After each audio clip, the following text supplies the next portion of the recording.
So I have to say, when Andre said I was going to be talking in the grants section, I thought, apart from a few modest successes, I also have a resounding number of failures, which Angela's counterpart Tom Barber can attest to. And I was like, I'm not sure I'm in the right panel, but I thought I would actually use the modest successes and the massive failures as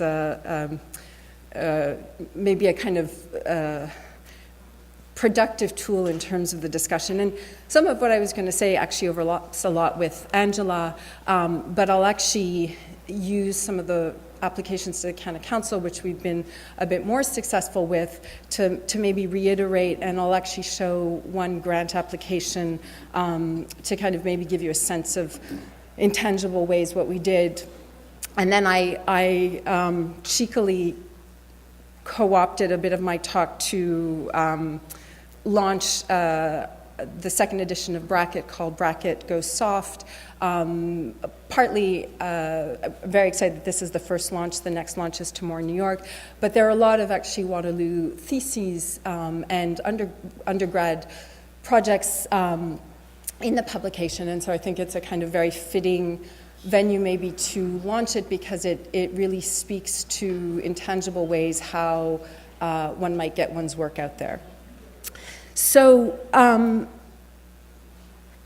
I'll start first by trying to talk about the grants, and then, and in some ways I'll overlap, because I think that the strategies that you use in terms of thinking about how you get your work published or how you get your work funded, many of the kind of issues are shared.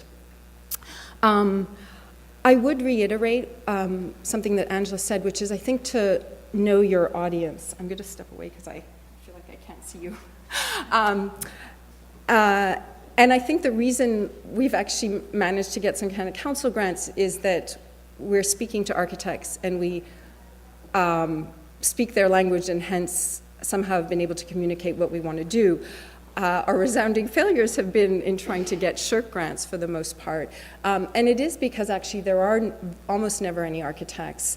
Sometimes they're planners. They're coming from a much more scholarly background if they are planners. And so I think it requires very precise language. It requires very, and it requires adapting your tone, which I think Angela talked about as well. And I think that's really key. And I would say the same if you're trying to get your work published, is to kind of recognize, are you trying to get your work published in a scholarly journal like ACSA or JAE, which is the Journal of Architectural Education, or are you trying to get it published in, let's say, a design journal like Canadian Architect or On Site magazine, which is maybe a hybrid. And I think, recognizing that the tone will change.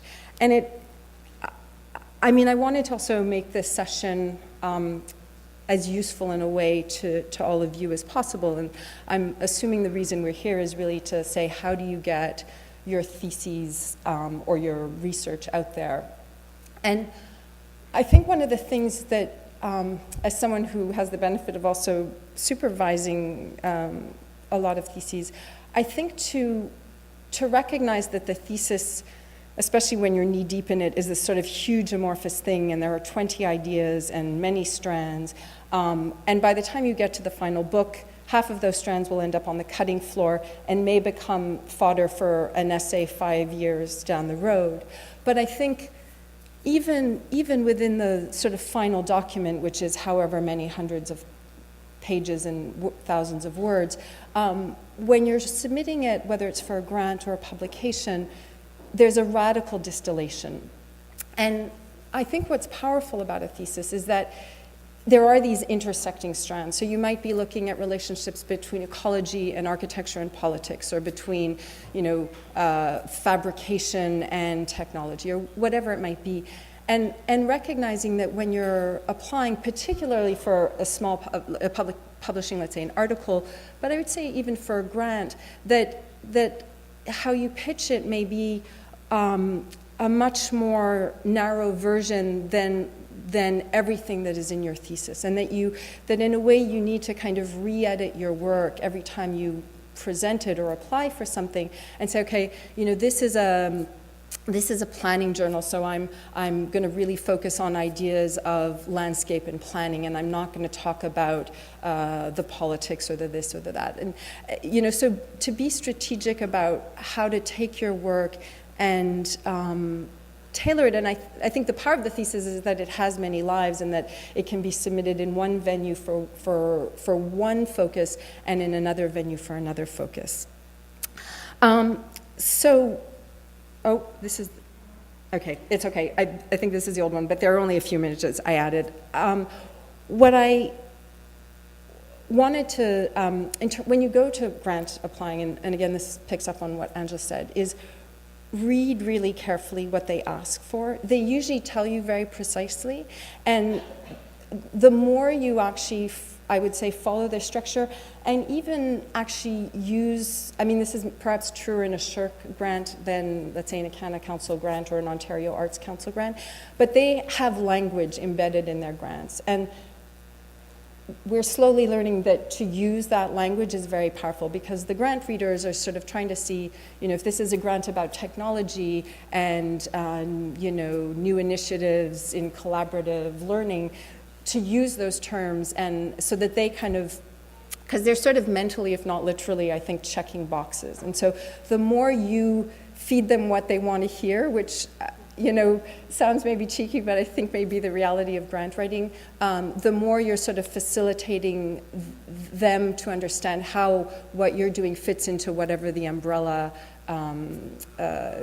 themes are. And again, this is true for a call for papers. A call for papers will say, we're looking at the intersection of new technologies and ecology. So you want to kind of use some of the kind of terms, or at least terms of reference, that they are using.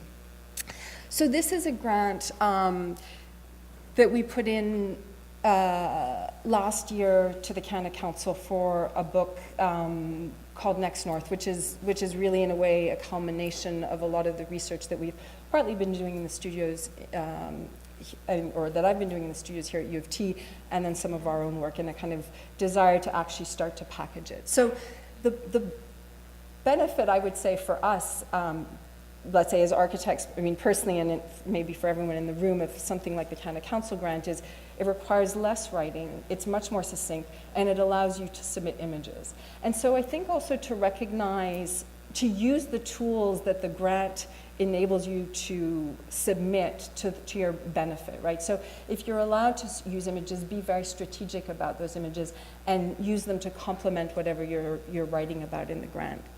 So what I had wanted to add, but in a way I can talk through, is, I was going to show you a few images of the original CCA grant, and so it says, give us a project description, give us a timeline, give us a method, give us what you plan to deliver, why is this important? So very much what Angela was saying. So this, I'm not going to talk through the contents really of the grant.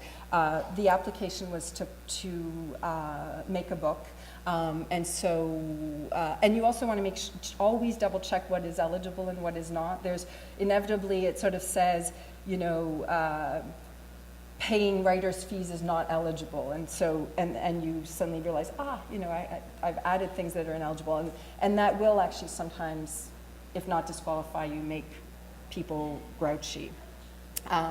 So this was and again, the power of the Canada Council grant is that we could use images. So we talked about the project context. We talked about why it was important. We talked about how the book was structured, so to give them a sense that we had sort of thought through how it would, how we would kind of approach the kind of unpacking and producing of the book.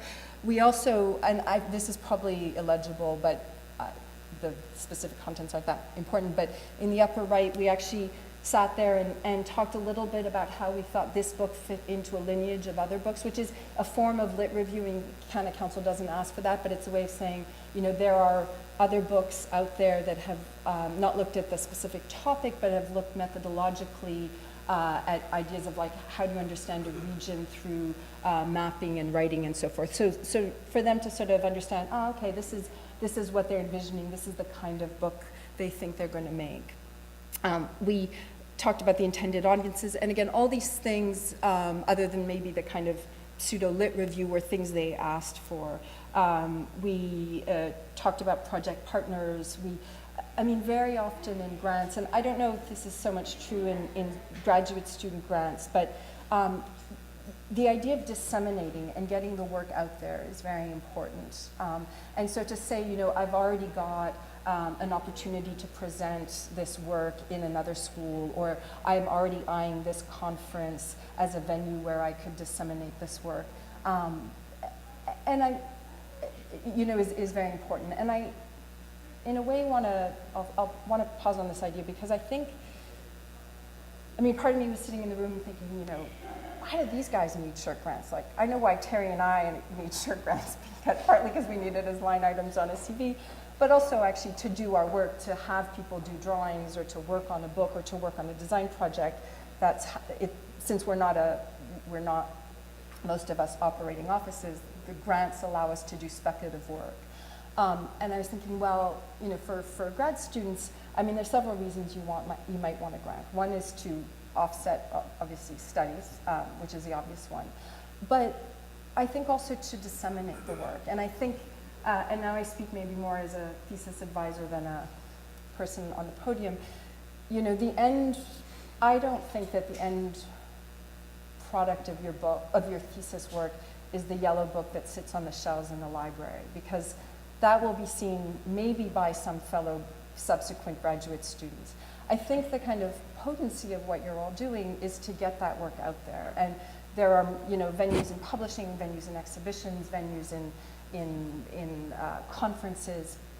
And in a way, the kind of, and that's why I say to kind of understand the thesis is in a way a set of multiple investigations, and each of those strands may have different lives, some in a kind of design venue, some in a more scholarly venue. And so the funding becomes potent because, you know, as I've discovered by having some of my students present at ACSA or students that we're working with, you know, to present at a conference, by the time you've paid registration and flights and so forth is, you know, you're rarely in for less than $1,000 or $2,000, depending on where that conference is.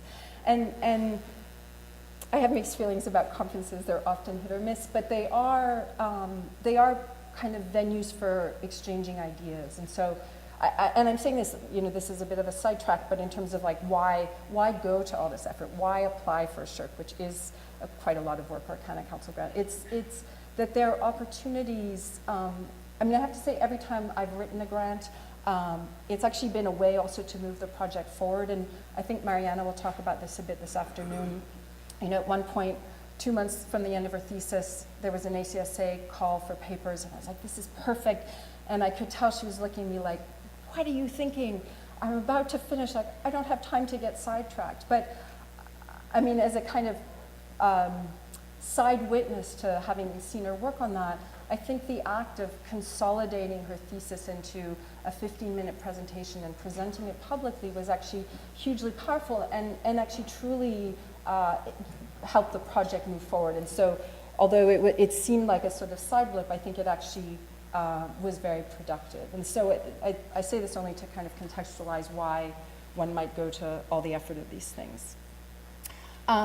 So we talked about partners, we talked about how it would be disseminated, we talked about the project schedule, and then in the images, we could have shown maybe previous work, but we specifically actually used this as a sort of deadline to start to think about, well, what is this thing that we've been talking about for 3 years, but we have no real idea of what we mean. And so we actually, you know, you're given 20 slides, and so we said we're going to mock up 20 pages of the book to give a jury a sense of what we really mean.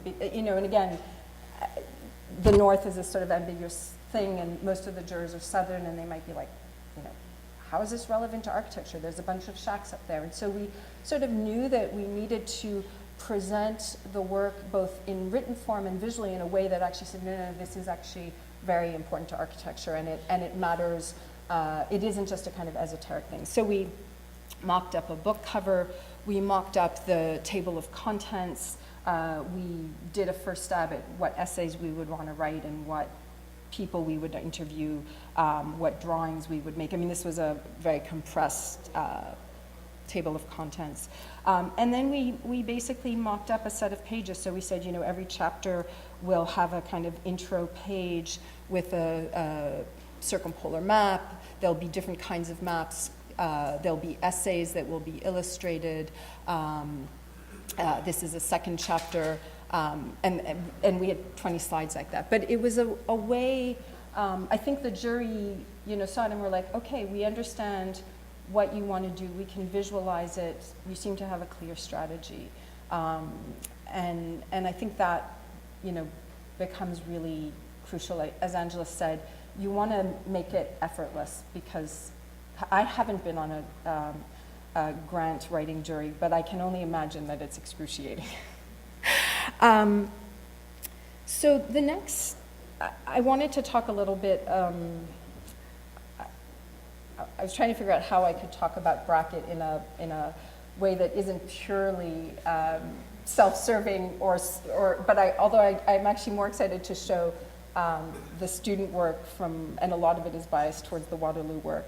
But I think that, you know, Bracket, the work that's in Bracket really is a kind of example of a venue where you can take, you know, 2 years of work and figure out how you tell the story of your work. And I really do think that every venue you show your work in, that story may metamorphosize. And in fact, I would almost encourage you to, because to present the same thing 5 times isn't interesting, but to say, okay, here I want to, I'm going to use this venue, this conference, this grant to flesh out this idea, and the next thing to flesh out a slightly different aspect also becomes a way to kind of move the research forward.